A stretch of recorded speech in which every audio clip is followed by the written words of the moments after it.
Hello, everyone. This is George Packard with another exciting edition of Shop Talk. I should have said this is a normal edition of Shop Talk. I don't know how exciting it's going to be, but it's just plain old Shop Talk. Nothing crazy, nothing weird, nothing strange. Just to the point. Got to try and keep things level, man. So anyway, today we're going to talk about Angie's List. Now, everybody's heard of Angie's List. Started out to be an awesome thing. And there's a lot of people who believe in Angie's List, okay? How it started out, what it's about, is basically this gal named Angie just started this business and made an awful lot of money at it, and now is even hungrier for money, apparently. So what's going on? It's a cool concept. Angie's List goes out and finds contractors and does background checks and makes sure that they're good people, okay? So what she's selling is the confidence in coming to Angie's List to find qualified contractors, because everybody and their brother has been ripped off by a contractor. Sooner or later, you just get it, because there's so many bad ones out there, okay? Lawn guys, by the way, you're a contractor. You're no different. This is just who we are, okay? Not that you're a bad guy. There's been a lot of bad guys that have come before you, I'm sure, and they have done a terrible job for people and screwed them out of money or did this or did that, whatever, okay? So Angie's List is set up to help consumers find trusted people. Now, we belonged to Angie's List for quite a while, and we still do. And I thought it was awesome because, I mean, people call us and tell us, hey, you know, we saw you on Angie's List. You have great reviews, yada, yada, yada. You know, we trust you. We'd like for you to do our project for us.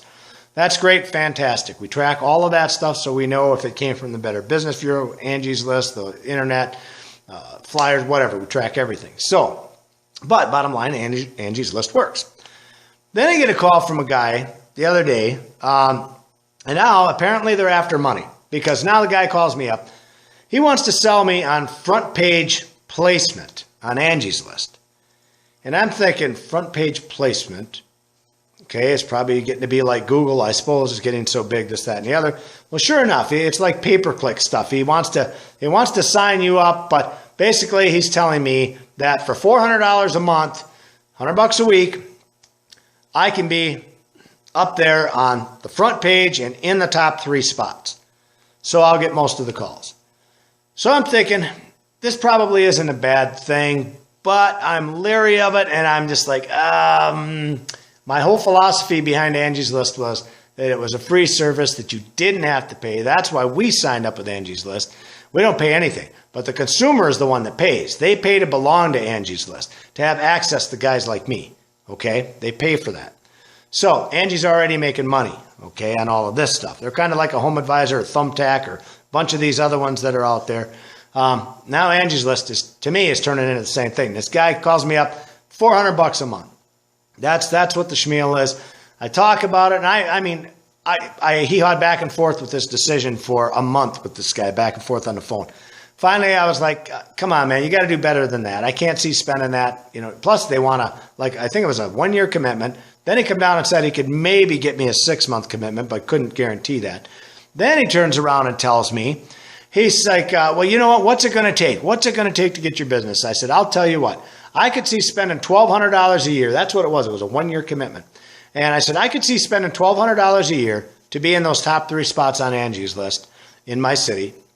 I could see that. That's just good advertising, whatever. Can you make that happen? He's like, you know what? Let me talk to my supervisor. I'll get back to you. He calls the supervisor. We're having a 3-way phone call. Supervisor tries to get me up to 400. I won't come up to 400. I stayed at 100. Okay? Finally, they agreed to it and said, yep, we're going to do this for you. Done deal. Let's get her done. Guy says, okay, I'll call you right back when I get to my other desk where I, can take your credit card and blah, blah, blah, blah, blah. All right, fine, whatever. So, guy calls me back. And he says, hey, George, he says, I got to tell you, we did a little talking after we were done there, and we can't do that for $100. Yeah, no, we got to have like 300. 300, I can make that happen for you. And I'm like, you screw bastards. I have wasted more time on the phone with you guys. By that time, I was pissed. I didn't care. I don't care if they gave me it. I wasn't about to become part of it. And I mean, that's what Angie's List did to me, and that gave me a real bad taste in my mouth. Because now instead of them being just a cool company out there, they're making their money off the consumers.